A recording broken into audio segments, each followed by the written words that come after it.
Hello friends, welcome to Rajneet medical education. इस lecture में हम डिस्कस करेंगे peritoneal dialysis. So let's start the video. So peritoneal dialysis क्या होता है? प्रीवियस लेक्चर में हमने डिस्कस किया था हीमोडायलिसिस। तो डायलिसिस दो तरह की होती है, haemodialysis and peritoneal dialysis. Now dialysis क्या होता है? सबसे पहले dialysis is a procedure used to remove waste products and excess fluid from the blood when the kidneys aren't functioning properly. जब किडनीज अपना फंक्शन परफॉर्म नहीं करती, वो कब करेंगे? जब किडनीज फेल हो जाएंगी, like in case of and stage renal failure. And stage renal failure में या फिर अगर क्रॉनिक किडनी डिसीज का पेशेंट है तो उस केसेस में क्या होता है कि किडनीज अपना फंक्शन परफॉर्म नहीं कर पाती। किडनीज का फंक्शन क्या है? एक्सेस वाटर को रिमूव करना ब्लड में से, वेस्ट प्रोडक्ट्स को रिमूव करना जैसे कि यूरिया, क्रेटिनिन, यूरिक एसिड, इनको रिमूव करना, साथ में ही इलेक्ट्रोलाइट्स के बैलेंस को मेंटेन करना। तो जब किडनीज फंक्शन परफॉर्म नहीं कर पाती तो हम क्या करते हैं? डायलिसिस करते हैं। डायलिसिस एक आर्टिफिशियल किडनी की तरह एक्ट करती है और ब्लड में से जो भी वेस्ट होता है, यूरेमिक वेस्ट और एक्स्ट्रा फ्लूइड को रिमूव कर देती है, इलेक्ट्रोलाइट्स का बैलेंस बनाने में हेल्प करती है। नाउ डायलिसिस कितने टाइप का होता है? 2 टाइप्स का होता है, peritoneal dialysis and haemodialysis. Peritoneal dialysis में हम पेरिटोनियल मेम्ब्रेन यूज करते हैं। तो यहाँ पर सेमी परमेबल मेम्ब्रेन कौन सी होती है? Peritoneal membrane. और जो फ्लूइड है, जो कि डायलिसेट है, वो अभी हम प्रोसेस पढ़ेंगे पूरा, वो पेरिटोनियल कैविटी में डाला जाता है, इसलिए इसको पेरिटोनियल डायलिसिस कहते हैं। नाउ जो हीमोडायलिसिस है वो हमें कहाँ पर जाकर करवाना पड़ता है? कोई डायलिसिस सेंटर में जाकर करवाना पड़ता है या फिर हॉस्पिटल में जाकर करवाना पड़ता है, क्योंकि यूजुअली वो घरों पर नहीं किया जाता। क्यों नहीं किया जाता? क्योंकि उसके लिए बहुत प्रॉपर ट्रेनिंग चाहिए, सेटअप चाहिए प्रॉपर। वैसे वो घर पर भी किया जा सकता है, कई सिटीज़ में, मेट्रो सिटीज़ में हीमोडायलिसिस घर पर किया जा रहा है, लेकिन वो बहुत एक्सपेंसिव भी हो सकता है, प्लस साथ में ही क्या हो सकता है, उसके लिए बहुत ज़्यादा ट्रेनिंग चाहिए। तो इसलिए हीमोडायलिसिस मैक्सिमम लोग क्या प्रेफर करते हैं कि वो डायलिसिस सेंटर और हॉस्पिटल में जाकर करवाएं, वेयरएज पेरिटोनियल डायलिसिस घर पर परफॉर्म किया जा सकता है। इसलिए कुछ लोग पेरिटोनियल डायलिसिस को प्रेफर करते हैं। नाउ पेरिटोनियल डायलिसिस क्या है? अ रीनल रिप्लेसमेंट थेरेपी। सबसे पहले जब भी डायलिसिस की बात होती है तो ये रीनल रिप्लेसमेंट थेरेपी भी है, इसको रीनल रिप्लेसमेंट थेरेपी भी बोल सकते हैं क्योंकि ये किडनीज की तरह एक्ट कर रहा है। Now where dialysate is introduce into the peritoneal cavity via a catheter. अब पूरा प्रोसेस क्या है इसका पेरिटोनियल डायलिसिस का? सबसे पहले यहाँ पर एक कैथेटर को इंसर्ट किया जाता है। तो ये आप कैथेटर देख रहे हैं, तो ये क्या है? यहाँ से लेके यहाँ तक ये क्या है? एक कैथेटर है। और इस कैथेटर को इंसर्ट कहाँ किया जा रहा है? पेट में। पेट में कहाँ पर? अम्बिलिकस के नीचे। अम्बिलिकस मीन्स नेवल के बिल्कुल नीचे, 3 to 5 सेंटीमीटर बिलो। तो अम्बिलिकस के 3 to 5 सेंटीमीटर बिलो इसको इंसर्ट किया जाता है। एक सर्जरी होती है, माइनर सर्जरी होती है, जिसके थ्रू इसको इंसर्ट किया जाता है कैथेटर को और परमानेंटली वहाँ पर रखा जाता है। इस कैथेटर की सर्जरी के बाद इसको एटलीस्ट 2 वीक्स लगते हैं मैच्योर होने में। कैथेटर को मैच्योर होने का मतलब कि 2 वीक्स के बाद इसको यूज़ किया जा सकता है, ताकि वहाँ के जो टिश्यूज़ है जब वो हील हो जाएंगे तो कैथेटर में कोई लीकेज या फिर इन्फेक्शन के चांसेस नहीं बनेंगे। तो 2 वीक्स तक वो इनमेच्योर रहता है। 2 वीक्स के बाद कैथेटर को यूज़ किया जा सकता है सर्जरी के। अब यहाँ पर कैथेटर इंसर्ट किया गया है। ये कैथेटर कहाँ पर इंसर्ट किया जा रहा है एग्जैक्टली ये कैथेटर पेरिटोनियल कैविटी में इंसर्ट किया जा रहा है। तो ये क्या है? Peritoneal space, this one. ये पेरिटोनियल स्पेस या फिर इसको क्या बोल सकते हैं? Peritoneal cavity. अब पेरिटोनियल कैविटी क्या है? पेरिटोनियल कैविटी जैसे कि एब्डोमिनल कैविटी है। एब्डोमिनल कैविटी क्या है कि एब्डोमेन के अंदर जितने भी ऑर्गन्स हैं उसको सराउंड किए हुए है एब्डोमिनल कैविटी, और उसके ही इनसाइड क्या होती है? पेरिटोनियल कैविटी होती है। उसमें पेरिटोनियम मेम्ब्रेन होती है, उस कैविटी को सराउंड करती है। ये इस तरह से ऐसे समझिए आप कि जैसे एक रूम है। रूम क्या है? कमरा क्या है? कि एक एब्डोमिनल कैविटी है। अब रूम पर अगर हम वॉलपेपर लगा देते हैं तो वो वॉलपेपर किस तरह से एक्ट कर रहा है? पेरिटोनियम की तरह एक्ट कर रहा है। नाउ ये जो पेरिटोनियम है ये 2 टाइप्स की होती है। एक होती है विसरल पेरिटोनियम और एक होती है पेराइटल पेरिटोनियम। विसरल का मतलब है कि जो ऑर्गन्स को सराउंड किए हुए है उसको हम विसरल पेरिटोनियम बोलते हैं, क्योंकि वो विसरा है, मीन्स वो ऑर्गन्स के आसपास है। जो दूसरी पेरिटोनियम है वो क्या है? सो इस तरह से पेरिटोनियम है कि जो ऑर्गन्स को सराउंड किए हुए है वो क्या है? Visceral peritoneum. दूसरी क्या है? पेराइटल पेरिटोनियम, जो कि कहाँ है? एब्डोमिनल कैविटी के साथ साथ है। तो ये समझ लीजिए ये आपका रूम है और रूम के आगे ये जो वॉलपेपर है ये क्या है, ये है पैराइटल पेरिटोनियम। और ये क्या है, ये सब समझ लीजिए कि फर्नीचर है रूम में। और इस फर्नीचर मैं किससे रिलेट कर रही हूँ, ऑर्गन से जो एब्डोमिनल कैविटी में है। तो इसके आसपास जो पेरिटोनियम है ये क्या है, विसरल पेरिटोनियम। और इन दोनों के बीच का जो स्पेस होता है, ये दोनों विसरल और पैराइटल पेरिटोनियम के बीच का स्पेस, इसको हम क्या बोलते हैं, पेरिटोनियल कैविटी। तो पेरिटोनियल कैविटी में ये जो कैथेटर है ये इंसर्ट किया गया है। इसका जो आगे वाला टिप है वो पेरिटोनियल कैविटी में है। और इस कैविटी में हम क्या डालेंगे, फ्लूइड डालेंगे। कौन सा फ्लूइड डालेंगे, इस फ्लूइड को हम क्या बोलते हैं, डायलिसेट।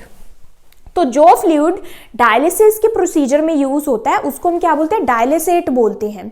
इस फ्लूइड की हेल्प से ब्लड से जो भी वेस्ट है और एक्स्ट्रा फ्लूइड है वो इस फ्लूइड में चला जाता है, डायलिसेट में चला जाता है।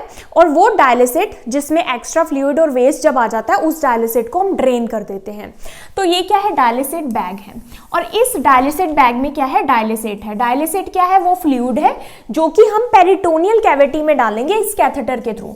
तो पेरिटोनियल कैविटी में यहाँ पर ये क्या है, फ्लूइड डाल दिया हमने, पेरिटोनियल कैविटी को फिल कर दिया इस डायलिसेट फ्लूइड से। अब ये जो फ्लूइड है ये किस में हेल्प करेगा, यहाँ पर ये जो पेरिटोनियम है, ये जो पेरिटोनियम है, पेरिटोनियम मेम्ब्रेन, ये as a semi permeable membrane act करेगी। इस पेरिटोनियम मेम्ब्रेन में बहुत सारे क्या होती है, ब्लड वेसल्स होती है। ये हाईली वस्कुलर होती है, रिच सप्लाई होती है यहाँ ब्लड वेसल्स की। तो ये जो पेरिटोनियल मेम्ब्रेन है ये एक सेमी परमिएबल मेम्ब्रेन की तरह एक्ट करती है। किसके बीच में, एक तरफ क्या है, डायलिसेट फ्लूइड होता है पेरिटोनियल कैविटी में, और एक तरफ क्या है, ब्लड है जो कि ब्लड कैपिलरीज में या फिर ब्लड वेसल्स में है। तो ये जो पेरिटोनियम है, यहाँ पर ये जो पेरिटोनियम है ये किस तरह एक्ट करेगी, ये एक सेमी परमिएबल मेम्ब्रेन की तरह एक्ट करेगी। मींस क्योंकि हम यहाँ पर डायलिसेट डाल रहे हैं और इस डायलिसेट की कॉम्पोजिशन हमने एडजस्ट की हुई है। कॉम्पोजिशन हम आगे पढ़ेंगे डिटेल में, लेकिन ये इस तरह से एडजस्ट की है इस डायलिसेट की कॉम्पोजिशन कि ये ब्लड से वेस्ट और एक्स्ट्रा फ्लूइड को खींचता है, पुल करता है अपनी तरफ। ये अभी हम प्रिंसिपल्स पढ़ेंगे डिफ्यूजन, ऑस्मोसिस, अल्ट्राफिल्ट्रेशन कि ये कैसे होता है। तो ये सेमी परमिएबल मेम्ब्रेन के थ्रू इस वेस्ट को और एक्स्ट्रा फ्लूइड को खींचता है। लेकिन जो कुछ सेमी परमिएबल है तो मतलब सारी चीजें तो पास नहीं होंगी। कुछ चीजें जैसे कि रेड ब्लड सेल्स जो कि साइज में बड़े होते हैं, प्रोटीन्स होते हैं जो कि साइज में बड़े होते हैं, वो इधर पास नहीं हो पाएंगे, सेमी पेरिटोनियम से डायलिसेट में पास नहीं हो पाएंगे। तो थोड़ी देर के लिए हम पेरिटोनियल कैविटी को फिल करके रखते हैं, यूजुअली 4 से 6 घंटे तक इसको फिल करके रखते हैं। तो जब तक क्या होता है कि सारा एक्स्ट्रा फ्लूइड और जो भी वेस्ट है वो डायलिसेट में आ जाता है।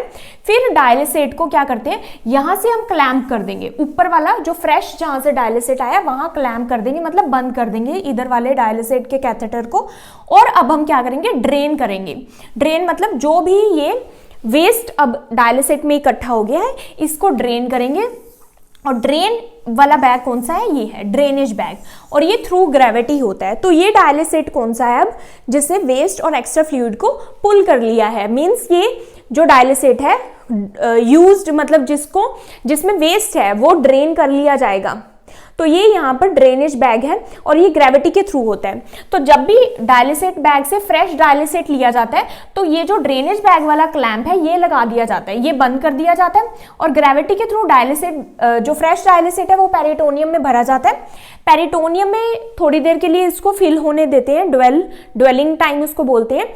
फिल होने के बाद ये जब वेस्ट को पुल कर लेता है, एक्स्ट्रा फ्लूइड को पुल कर लेता है, तो ये वाला फ्रेश वाला क्लैंप लगा देते हैं, बंद कर देते हैं और ये वाला खोल देते हैं। तो फिर ग्रेविटी के थ्रू ही ड्रेनेज बैग में वाला डायलिसेट आ जाता है। तो इस तरह से ये पूरा प्रोसीजर होता है। तो यहाँ पर हम क्या बोल रहे हैं, यहाँ पर मेन क्या है कि यहाँ पर जो पेरिटोनियल कैविटी है उसमें हम कैथेटर के थ्रू डायलिसेट को एंटर या फिर इंट्रोड्यूस करवा रहे हैं। उसके बाद क्या है कि जो पेरिटोनियल मेम्ब्रेन है वो सेमी परमिएबल मेम्ब्रेन की तरह यहाँ पर एक्ट करती है। वेयरएज जब हमने हीमोडायलिसिस पढ़ा था तो उसमें जो डायलाइजर था, डायलाइजर मतलब वो जो मशीन थी उसके अंदर सेमी परमिएबल मेम्ब्रेन्स लगी हुई थी, बहुत सारी सेमी परमिएबल मेम्ब्रेन फिल्टर्स के अंदर लगी हुई थी। लेकिन यहाँ पर क्या है, नेचुरली पेट की ही जो लेयर है, मीन्स जो पेरिटोनियम है उसी को ही as a semi permeable membrane use किया जा रहा है। for diffusion, osmosis and ultrafiltration to remove toxins and excess fluid from blood to dialysate। मतलब जब हम डायलिसेट एंटर करवाते हैं तो डायलिसेट को हमने इस तरह से बनाया है कि पेरिटोनियम के थ्रू जो डायलिसेट है वो ब्लड में से एक्सेस वाटर और टॉक्सिन्स और वेस्ट को पुल कर लेगा, एब्जॉर्ब कर लेगा।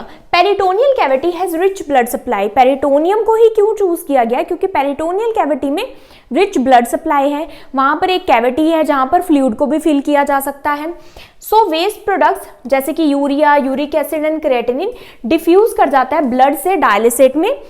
डायलिसेट क्या है? जो कि डायलिसिस में फ्लूइड यूज किया गया है, present inside the peritoneal cavity. तो आई होप आपको एक ओवरव्यू समझ आ गया होगा कि ये कैसे होता है। Now next is peritoneal dialysis catheter insertion. तो ये क्या है? ये है पेरिटोनियल डायलिसिस, जो कि एक परमानेंट कैथेटर है जिसको सर्जरी के थ्रू इंसर्ट किया जाता है। स्टेराइल सर्जरी एसेप्टिक टेक्निक्स के थ्रू ये इंसर्ट किया जाता है। इसको 2 वीक्स लगते हैं मैच्योर होने में, मीन्स 2 वीक्स के बाद इस कैथेटर को यूज किया जाता है। अब यहाँ पर आप देख सकते हैं कि ये वाला जो कैथेटर का जो पोर्ट है, तो इसके क्या है? 2 पोर्ट्स हैं, 2 ट्यूबिंग है इसके साथ अटैच। तो ये जो है इधर वाला पोर्ट, ये फ्रेश डायलिसेट के लिए, जो फ्रेश बैग आपने देखा था डायलिसेट का, वो इसके थ्रू अटैच होता है।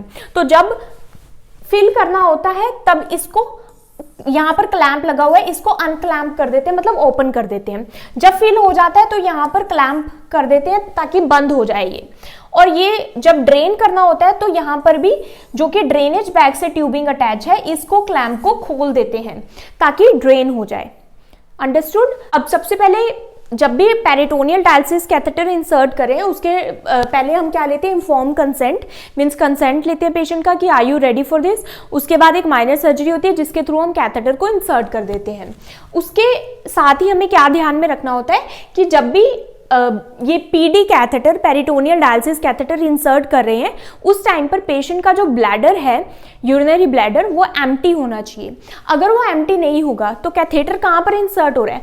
अम्बिलिकस से 3 to 5 सेंटीमीटर नीचे। तो अगर जो यूरिनरी ब्लैडर है वो फुल होगा यूरिन से, तो वो क्या होगा? थोड़ा सा ऊपर जाएगा, डिस्टेंड होगा। डिस्टेंड होने की वजह से क्या हो सकता है कि जब भी कैथेटर इंसर्ट करेंगे तो वहां पर परफोरेशन हो सकती है, इंजरी हो सकती है ब्लैडर में। तो इंजरी को प्रिवेंट करने के लिए हम क्या करते हैं कि पेशेंट को बोलते हैं कि अपना ब्लैडर जो है आप एम्प्टी रखें। PD catheter is inserted 3 to 5 centimetre below the umbilicus.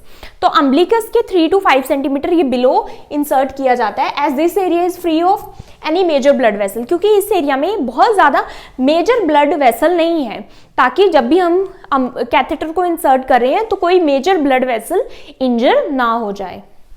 PD catheters अब कौन कौन से होते हैं पीडी कैथेटर्स? ये क्या होते हैं? स्वॉन्स होते हैं, टेनकॉफ होते हैं और क्रूज होते हैं।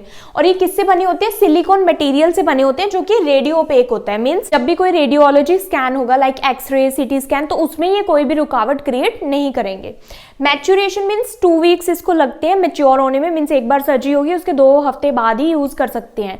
अगर पहले यूज करने लग जाएंगे तो क्या होगा कि एक तो ये अच्छे से मैच्योर नहीं हुआ, मीन्स वहां के जो टिश्यूज हैं वो हील नहीं हुए। जब वहां के टिश्यूज हील नहीं हुए तो एक तो कैथेटर डिस्प्लेस हो सकता है, वहां पर इंफेक्शन के चांसेस हो सकते हैं और वहां पर लीकेज भी हो सकती है। जैसे ही हम डायलिसिस डालेंगे इमेच्योर कैथेटर में, तो क्योंकि वो अपनी जगह पर अभी फिक्स नहीं हुआ, तो क्या होगा कि वहां से लीकेज होनी स्टार्ट हो जाएगी डायलिसेट की।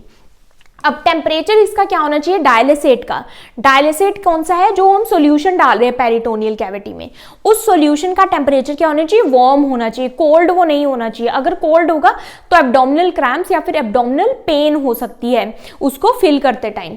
तो इसका जो टेम्परेचर है वो वार्म होता है। कितना वार्म होता है? बॉडी के टेम्परेचर के पास ही होता है, मीन्स 37 डिग्री सेल्सियस ही होता है। मैक्सिमम इसका 38 डिग्री सेल्सियस, लेकिन इससे ज्यादा वार्म नहीं कर सकते। तो 37 डिग्री सेल्सियस इसका टेम्परेचर रखा जाता है। इससे क्या होता है? एक्सचेंज अच्छा होता है। एक्सचेंज मतलब कि जो ब्लड से डायलिसेट में जो भी एक्सचेंज हो रहा है वो इजी होता है। इजी क्यों होता है? क्योंकि वार्म डायलिसेट से एक तो पेशेंट को कंफर्ट रहता है, दूसरा क्या होता है कि जो ब्लड वेसल्स हैं वो थोड़ी सी डायलेट हो जाती हैं। डायलेट होने से क्या होता है कि जो वेस्ट है वो ब्लड से निकालना इजी हो जाता है। उसके बाद अगर कोल्ड यूज करते हैं डायलिसिट को तो it can cause abdominal cramps और पेन। नाउ पोजीशन क्या होनी चाहिए पेरिटोनियल डायलिसिस के ड्यूरिंग? सुपाइन या फिर सिटिंग पोजीशन होनी चाहिए। क्यों? क्योंकि क्या होता है कि ग्रेविटी जैसे सुपाइन पोजीशन है तो जब डायलिसिट को इन्फ्यूज करें, इन्फ्यूज मतलब जब फिल हो रहा है डायलिसिट पेरिटोनियल कैविटी में, उस टाइम सुपाइन पोजीशन प्रेफर की जाती है ताकि ये जो डायलिसिट बैग है इसे इजीली ग्रेविटी के थ्रू डायलिसिट पेरिटोनियल कैविटी में फिल हो सके। जब ड्रेनेज करते हैं, ड्रेनेज के टाइम पर सिटिंग पोजीशन प्रेफर की जाती है ताकि ग्रेविटी के थ्रू जो ड्रेनेज है वो इजीली हो सके। उसके बाद आती है इसके एडवांटेजेस। अब इसके बेनिफिट्स क्या हैं? ये घर पर भी किया जा सकता है पेरिटोनियल डायलिसिस, प्रॉपर ट्रेनिंग दी जाती है, एसेप्टिक टेक्निक्स के साथ ये घर पर किया जा सकता है। Few dietary restrictions compare to haemodialysis. अब हीमोडायलिसिस में क्या होता है? हीमोडायलिसिस वीक में 3 बार होती है तो उसमें रिस्ट्रिक्शंस ज़्यादा रहती हैं, जैसे कि पोटेशियम कम लेना है, लो पोटेशियम लो सोडियम डाइट, और फ्लूइड रिस्ट्रिक्शन भी रहता है। तो उसमें बहुत ज़्यादा रिस्ट्रिक्शंस होती हैं क्योंकि वो 3 बार हो रहा है। लेकिन ये पेरिटोनियल डायलिसिस क्या है? ये डेली हो रहा है। डेली हो रहा है इट मीन्स डेली वेस्ट और फ्लूइड को रिमूव किया जा रहा है, तो इसमें जो रिस्ट्रिक्शंस है वो कम रहती है। दूसरा, इसमें हाइपोटेंशन भी, उसके जो रिस्क हैं वो भी कम रहते हैं। क्यों? ये धीरे धीरे होता है तो ग्रेजुअली फ्लूइड जो है वो शिफ्ट होता है। लेकिन हीमोडायलिसिस में क्या है? सडन फ्लूइड शिफ्ट हो सकता है जिसके कारण हमने पढ़ा था कि ब्लड प्रेशर डाउन हो जाता है, तो ब्लड प्रेशर डाउन हो जाता है। लेकिन इसमें क्या होता है कि धीरे से फ्लूइड शिफ्ट होता है तो कार्डियोवास्कुलर स्टेबिलिटी रहती है। बेटर कार्डियोवास्कुलर स्टेबिलिटी इसमें इसलिए रहती है क्योंकि ये धीरे से होता है, ग्रेजुअली ये प्रोसीजर परफॉर्म होता है, फ्लूइड शिफ्ट एकदम सडन नहीं होता। Better quality of life. Quality of life better क्यों रहती है? क्योंकि इसमें क्या है कि ये घर पर ही परफॉर्म हो रहा है, पेशेंट अपने आप परफॉर्म कर रहा है, उसको ज़्यादा इंडिपेंडेंस फील होता है। इसमें फ्यू रिस्ट्रिक्शंस है, रिस्ट्रिक्शंस भी इतनी नहीं है, और ये डेली हो रहा है। और क्या है कि इसमें क्या होता है कि जब तो इन्फ्यूज हो रहा है डायलिसिट वो 10 to 20 मिनट्स लेता है, और जब ड्रेनेज हो रही है तो वो भी 10 to 20 मिनट्स लेती है। लेकिन जो ड्वेलिंग टाइम है, ड्वेलिंग मतलब जब जितने टाइम पेरिटोनियल कैविटी में डायलिसिट रहता है वो 4 to 6 आवर्स होता है। उस टाइम पर पेशेंट इंडिपेंडेंटली मूव कर सकता है। दूसरी बात, ये जो पेरिटोनियल डायलिसिस है ये नाइट टाइम पर भी परफॉर्म हो सकता है, जो कि हम एक टाइप पढ़ेंगे जो कि ओवरनाइट परफॉर्म होता है। तो ड्यूरिंग द डे पेशेंट क्या है? इंडिपेंडेंट है। Principles of peritoneal dialysis. अब इसमें कैसे ये पेरिटोनियल डायलिसिस हो कैसे रहा है, इसके प्रिंसिपल्स क्या हैं? तो पेरिटोनियल डायलिसिस क्या है? एक प्रोसेस है that uses a peritoneal membrane in the abdomen as a semi permeable membrane. Peritoneal membrane को ही as a semi permeable membrane इसमें यूज किया जाता है, जिसके थ्रू क्या होता है? वेस्ट प्रोडक्ट्स एक्सचेंज होते हैं, इलेक्ट्रोलाइट्स और फ्लूइड जो है इंडिविजुअल में वो मेंटेन रहता है, जिसको रीनल फेलियर है। अब इसके 3 प्रिंसिपल्स हैं, diffusion, osmosis and ultra filtration. तो सबसे पहले डिफ्यूजन क्या होता है? डिफ्यूजन एक प्रोसेस होता है जिसमें जो वेस्ट है वो हायर कंसंट्रेशन से लोअर कंसंट्रेशन की तरफ मूव करता है। मतलब जो सोल्यूट्स हैं वो हायर कंसंट्रेशन से लोअर कंसंट्रेशन की तरफ मूव करते हैं। तो हायर कंसंट्रेशन कहाँ पर है? हायर कंसंट्रेशन वेस्ट की ब्लड में है। तो ये क्या है? ये है सेमी परमिएबल मेम्ब्रेन। इधर क्या है? ब्लड है, एंड इधर क्या है? डायलिसिट है। अब ब्लड में क्या है? हायर कंसंट्रेशन है किसकी? वेस्ट की, राइट, सोल्यूट्स की। तो वेस्ट कौन कौन से हैं? जैसे कि यूरिया, क्रेटिनिन एंड पोटेशियम। अब पोटेशियम का लेवल भी हाई रहता है किडनी फेलियर के पेशेंट्स में। तो ये किस तरफ मूव करेगा? पेरिटोनियल मेम्ब्रेन के थ्रू उधर मूव करेगा जहां पर लो कंसंट्रेशन है। लो कंसंट्रेशन सोल्यूट्स के कहां पर है? डायलिसिट में। तो ये तब तक मूव करेगा जब तक कि एक इक्विलिब्रियम नहीं बन जाता, बैलेंस नहीं बन जाता। तो जब सेम हो जाएगी कॉन्सेंट्रेशन दोनों साइड तो ये क्या हो जाएगा? स्टॉप हो जाएगा। तो डिफ्यूजन सबसे पहले इसमें होता है। दूसरा क्या है? ऑस्मोसिस। ऑस्मोसिस कैसे इसमें किया जाता है? ऑस्मोसिस वैसे क्या होता है? वाटर जो है वो लोअर सोल्यूट कंसंट्रेशन से हायर सोल्यूट कंसंट्रेशन की तरफ मूव करता है। लेकिन अभी मैंने आपको बताया कि ब्लड में वेस्ट की कंसंट्रेशन ज्यादा है, मीन सोल्यूट की कंसंट्रेशन ज्यादा है। तो ऑस्मोसिस कैसे बनाया जाता है? ऑस्मोसिस इस तरह से बनाया जाता है कि जो डायलिसिट है, डायलिसिट में एक सब्सटेंस ऐड किया जाता है। क्या ऐड किया जाता है? या तो उसमें ग्लूकोज ऐड किया जाता है या फिर उसमें आइसोडेक्स्ट्रिन ऐड किया जाता है, जिससे कि डायलिसिट को क्या बनाया जाता है? हाइपरटोनिक बनाया जाता है, ताकि उसमें सोल्यूट का अमाउंट क्या हो जाए, ज़्यादा हो जाए। तो इसमें क्या ऐड किया जा रहा है, ये क्वेश्चन भी आ सकता है कि डायलिसिस में ड्यूरिंग पेरिटोनियल डायलिसिस क्या एंटर किया जाता है, ऐड किया जाता है ग्लूकोज या फिर आइसोडेक्स्ट्रिन ऐड किया जाता है, जिसके थ्रू ऑस्मोसिस पॉसिबल हो पाता है। तो इससे क्या होता है कि वाटर जो है, जब हम ग्लूकोज और आइसोडेक्स्ट्रिन को ऐड करते हैं डायलिसेट में, तो ये वाटर को पुल करता है, वाटर को खींचता है, किसमें से, ब्लड में से। तो इसके थ्रू एक्सेस वाटर जो है वो ब्लड से डायलिसेट में एंटर हो जाता है। तो अल्ट्रा फिल्ट्रेशन भी सेम प्रोसेस है, इसके थ्रू भी क्या है, जो एक्स्ट्रा फ्लूइड है ब्लड में वो डायलिसेट की तरफ मूव हो जाता है। तो डिफ्यूजन में क्या हो रहा है, डिफ्यूजन में जो एक्स्ट्रा वेस्ट है, जो भी वेस्ट है ब्लड में, वो वेस्ट डायलिसेट में मूव हो रहा है, higher concentration to lower concentration. Osmosis में क्या हो रहा है, water lower concentration of solute से हायर कंसंट्रेशन ऑफ सोल्यूट की तरफ मूव किया जा रहा है। तो डायलिसेट की हायर कंसंट्रेशन कैसे बनाई जा रही है, वो ग्लूकोज और आइसोडेक्स्ट्रिन को ऐड करके, जिसके कारण जो ग्लूकोज और आइसोडेक्स्ट्रिन जब हम डायलिसेट में ऐड करते हैं तो वो वाटर को पुल कर लेता है ब्लड वेसल से। अल्ट्रा फिल्ट्रेशन भी क्या है कि इसमें एक्सेस वाटर जो है वो मूव हो जाता है किस तरफ, डायलिसेट की तरफ, ब्लड से, क्योंकि ब्लड डायलिसेट में क्या ऐड किया जा रहा है, ग्लूकोज और आइसोडेक्स्ट्रिन। नाउ एक क्वेश्चन है, क्वेश्चन क्या है, the substance in dialysate fluid that causes ultra filtration through an osmotic gradient. क्या सब्सटेंस डायलिसेट फ्लूइड में ऐड किया जा रहा है जिसके कारण क्या हो रहा है, अल्ट्रा फिल्ट्रेशन हो रहा है ऑस्मोटिक ग्रेडियंट क्रिएट करके। तो ऑप्शन क्या है, glucose, protein, electrolytes both A and B, means glucose और प्रोटीन दोनों ऐड किए जा रहे हैं। तो ना तो प्रोटीन ऐड किया जाता है डायलिसेट में, ना ही इलेक्ट्रोलाइट्स ऐड किए जाते हैं, तो ओनली ग्लूकोज ऐड किया जाता है या फिर आइसोडेक्स्ट्रिन ऐड किया जाता है, जिससे अल्ट्रा फिल्ट्रेशन और ऑस्मोसिस पॉसिबल हो पाता है डायलिसिस में। Now types of peritoneal dialysis, क्या क्या टाइप्स होते हैं इसके पेरिटोनियल डायलिसिस के। मेन इसके 2 टाइप्स है, लेकिन समटाइम्स क्या है पूछ लेते हैं तो 3rd टाइप भी इसका है, लेकिन वो इतना यूज नहीं होता। तो फर्स्ट है इसका continuous ambulatory peritoneal dialysis, CAPD, continuous ambulatory peritoneal dialysis. अब कॉन्टिन्यूअस मतलब ये कॉन्टिन्यूसली यूज हो रहा है, एम्बुलेटरी मतलब चलता फिरता जब आदमी है तब वो उसको यूज कर रहा है एम्बुलेशन के टाइम। तो कॉन्टिन्यूअस एम्बुलेटरी का मतलब है कि ये डे टाइम में यूज हो रहा है जब पर्सन क्या है अपनी एक्टिविटीज परफॉर्म कर रहा है। तो ये क्या है, manually perform by the patient, ये पेशेंट खुद परफॉर्म करता है, इसमें कोई भी मशीन जो है यूज नहीं होती। Dialysis solution is exchange 3 to 5 times a day. इसमें ये कितनी साइकिल होती है इसकी, 3 से 5 साइकिल्स इसकी होती हैं। डायलिसिस जो सॉल्यूशन है वो 3 से 5 बार चेंज किया जाता है। Dwell time of 4 to 6 hours, और जो ड्वेलिंग टाइम है मीन्स सबसे पहला क्या होता है, फिल करना, अभी हम आगे डिटेल में पढ़ेंगे। फिल किया सॉल्यूशन को, फिर उसको रहने दिया पेरिटोनियल कैविटी में ही, जिस टाइम क्या होगा, एक्सचेंज होगा सब्सटेंसेस का, तो वो क्या है, ड्वेलिंग टाइम है। तो ड्वेलिंग टाइम कितना होता है, 4 to 6 आवर्स होता है इसमें। उसके बाद क्या होता है, इसमें कोई भी मशीन नहीं चाहिए होती। After infusion dialysis patient clamp the catheter during dwell time and can move around.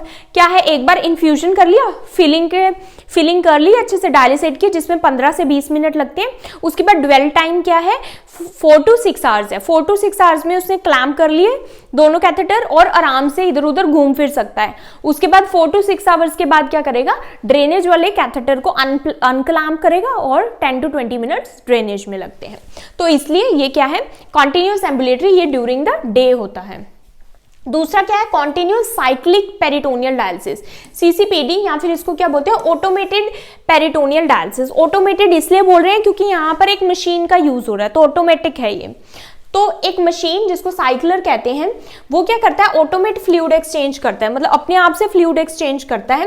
Usually performed overnight, और ये ओवरनाइट परफॉर्म किया जाता है क्योंकि इसकी जो साइकिल्स है वो कितने चाहिए, इसमें 8 to 9 आवर्स टोटल चाहिए। तो ये ओवरनाइट होता है।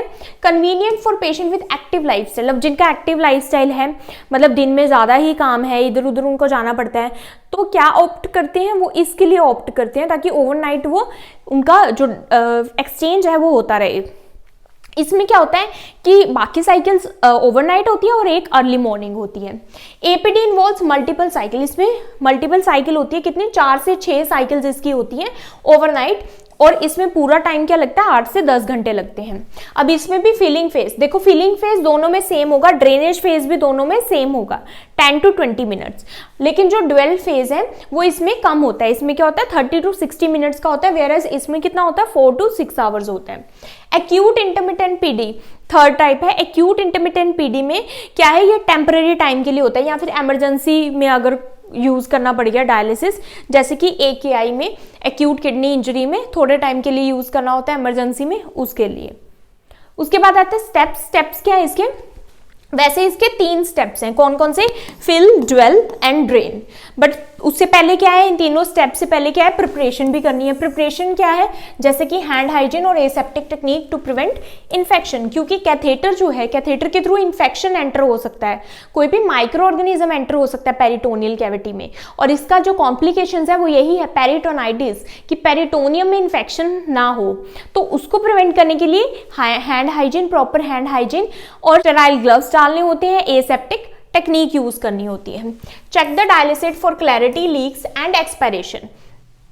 अब जो आपने जो ड्रेनेज देखी थी, जो ड्रेनेज टाइम था वो अभी हम पढ़ेंगे आगे। देखो सबसे पहले तो जो डायलिसिट है, डायलिसिट क्या होना चाहिए, क्लियर होना चाहिए, क्लैरिटी, और उसकी एक्सपायरी भी देखनी है, और कैथेटर में हमने देखना है, और डायलिसिट बैग में भी देखना है हमने कि कोई लीक्स तो नहीं है कहीं पर। उसके बाद वार्म द सॉल्यूशन, डायलिसिट को वार्म किया जाता है, उसके लिए भी स्पेशल इंस्ट्रूमेंट होता है, ये माइक्रोवेव में वार्म नहीं किया जाता, क्योंकि माइक्रोवेव में जब वार्म करेंगे तो क्या होगा कि वो ज़्यादा भी वार्म हो सकता है, तो इसके लिए एक स्पेशल इंस्ट्रूमेंट होता है, मशीन होती है जो कि एग्जैक्ट टेम्परेचर बता देती है कि कितना टेम्परेचर हो रहा है। तो बॉडी टेम्परेचर के साथ मेंटेन करने के लिए 37 डिग्री सेल्सियस ये वार्म किया जाता है। उसके बाद आता है फिल। तो फर्स्ट स्टेप क्या है, फिल होना। तो सपोज ये क्या है, डायलिसिट बैग है, और ये क्या है, कैथेटर है। तो यहाँ पर ये क्या है, पेरिटोनियल कैविटी है। तो फर्स्ट क्या आता है, इसको ओपन किया और डायलिसिट जो है यहाँ से स्टार्ट हो गया। इस फेज को क्या बोलते हैं, फिलिंग फेज, फिल या फिर इन्फ्यूजन बोलते हैं, मीन्स इन्फ्यूज करना। और ये डायलिसिट एक टाइम में कितना इन्फ्यूज किया जाता है, 2 से 3 लीटर, 2 to 3 लीटर डायलिसिट इंट्रोड्यूस किया जाता है किसमें, पेरिटोनियल कैविटी में, कैथेटर के through under the influence of gravity. और ये ग्रेविटी के थ्रू ये जो बैग है ये लेवल अबव होगा बॉडी से, तो बॉडी से इसका लेवल अबव है, तो ग्रेविटी के थ्रू ये क्या है, पेरिटोनियल कैविटी में फिल होता है। और इसमें कितना टाइम लगता है, 10 to 15 मिनट्स। ड्रेनेज में भी 10 to 15 मिनट्स लगता है। दूसरा क्या है, ड्वेल टाइम। ये हो गया फर्स्ट फिलिंग टाइम। दूसरा क्या है, ड्वेल टाइम। ड्वेल टाइम मतलब जब जो डायलिसिट है वो पेरिटोनियल कैविटी में भर जाएगा पूरा, और अब वो वहीं पर रहेगा थोड़ी देर। थोड़ी देर कितने, जैसे कि हमने पढ़ा था कि जो ऑटोमेटिक है उसमें क्या है 30 to 60 मिनट्स के लिए ड्वेल रहता है, वो तो अपने आप मेंटेन करती है, और दूसरे टाइम में 4 to 6 आवर्स रहता है। So solution remains in the peritoneal cavity to allow exchange of waste and electrolytes. और ड्वेलिंग टाइम पर ही क्या होगा, पेरिटोनियल मेम्ब्रेन के थ्रू, ये यहाँ पर क्या ब्लड है, तो ब्लड और डायलिसिट के बीच में पेरिटोनियल मेम्ब्रेन है, और इसके थ्रू क्या होगा, exchange of waste and fluid और इलेक्ट्रोलाइट्स मेंटेन होंगे। तो 4 to 6 आवर्स लगते हैं CAPD के लिए। तो ड्वेल टाइम, अब देखो यहाँ पर हमने एक और चीज पढ़ी थी कि डायलिसिट में क्या होता है, ग्लूकोज ऐड किया जाता है। तो अगर हम ड्वेल टाइम को बढ़ा देंगे, मतलब 4 to 6 आवर्स के बाद भी ड्वेल नहीं करेंगे, ज्यादा टाइम हो गया है, 4 to 6 आवर्स ही इसको रहने देना है। लेकिन इससे भी अगर ज़्यादा टाइम हो जाता है, बहुत टाइम से ये अंदर ही पड़ा है डायलिसिट पेरिटोनियल कैविटी में, तो क्या हो सकता है कि जो ग्लूकोज है वो ब्लड में एब्जॉर्ब हो सकता है।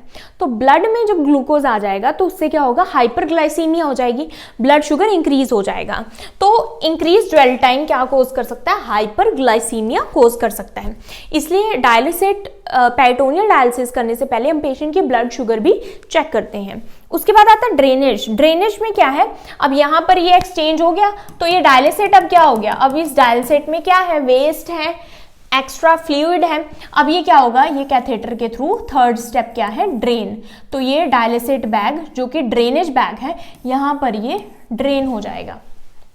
ड्रेनेज में कितना, ड्रेनेज में क्या है, वेस्ट है, टॉक्सिन्स है, एक्स्ट्रा फ्लूइड है, और इस ड्रेनेज को हम डिस्कार्ड कर देते हैं, लेकिन इसका जो वॉल्यूम है वो नोट करते हैं कि कितना ड्रेन हुआ। नॉर्मली पेरिटोनियल डायलिसिस ड्रेनेज, अब ये नॉर्मल इसका कलर क्या होता है ड्रेनेज का, नॉर्मल इसका ड्रेनेज का कलर कैसा होना चाहिए, या तो ये क्या है कलरलेस या फिर स्ट्रॉ कलर का होना चाहिए। तो अगर ड्रेनेज क्या है, क्लाउडी है, ये क्या होना चाहिए, वैसे तो स्ट्रॉ कलर का होना चाहिए, लेकिन अगर ड्रेनेज क्या है, क्लाउडी है। क्लाउडी क्या इंडिकेट कर रहा है, इन्फेक्शन इंडिकेट कर रहा है कि पेरिटोनाइटिस हो गया है, क्योंकि अगर पेरिटोनाइटिस वहां पर इन्फेक्शन होगा तो जो डायलिसेट है वो कैसा होगा, क्लाउडी होगा। तो ये चीज आपने नोट करनी है। अब क्वेश्चन क्या है, the process of infusing dialysate dwell drainage of dialysate is called. अब इस प्रोसेस को क्या बोलते हैं कि इन्फ्यूज करना, ड्वेल करना, ड्रेनेज, ये तीनों जो स्टेप आ रहे हैं किस में आ रहे हैं, रिप्लेसमेंट में, एक्सचेंज में, हेमोस्टेरलाइजिंग में, इक्विलिब्रेशन में। तो इसका राइट आंसर क्या है, ना तो यहां पर कुछ रिप्लेस हो रहा है इस प्रोसेस में, क्या हम कुछ रिप्लेस कर रहे हैं, किसी की जगह बदल रहे, नहीं बदल रहे। हीमोस्टेरलाइजिंग, हम ब्लड को स्टेरलाइज नहीं कर रहे। इक्विलिब्रेशन, इक्विलिब्रेशन यहाँ पर हम कुछ नहीं बना रहे। ये क्या कर रहे हैं, हम इस पूरे प्रोसेस में एक्सचेंज करवाना चाहते हैं। एक्सचेंज किसका, जो भी वेस्ट है वो कहाँ चले जाए, ब्लड से डायलिसेट में चला जाए, एक्स्ट्रा फ्लूइड ब्लड से डायलिसेट में चला जाए। तो इसको हम क्या बोलते हैं, exchange of waste products from blood to dialysate. अब composition of dialysate, peritoneal dialysis की जो कॉम्पोजिशन है वो क्या है, सबसे पहले इसमें क्या होता है, ग्लूकोज होता है। ग्लूकोज और आइसोडेक्स्ट्रिन इसमें ऐड किया जाता है। डिपेंड करता है कि कितना हमको एक्सचेंज चाहिए, कितना वेस्ट प्रोडक्ट या फिर कितना वाटर रिमूव करना है, तो उस बेसिस पर हम ग्लूकोज की कॉन्सेंट्रेशन करते हैं 1.5%, 2.5 या फिर 4.5%। और इसका सिग्निफिकेंस क्या है कि ये ऑस्मोटिक ग्रेडियंट प्रोवाइड करता है, जिसके कारण अल्ट्रा फिल्ट्रेशन या फिर ऑस्मोसिस पॉसिबल हो पाता है। तो फ्लूइड रिमूव होता है इससे बेसिकली। और इसमें बाइकार्बोनेट या फिर लैक्टेट ऐड किया जाता है। बाइकार्बोनेट और लैक्टेट इसलिए ऐड किया जाता है ताकि जो भी किडनी फेलियर के पेशेंट होते हैं उनमें मेटाबॉलिक एसिडोसिस की कंडीशन होती है। तो ये क्या है, बाइकार्बोनेट क्या है, बेस है।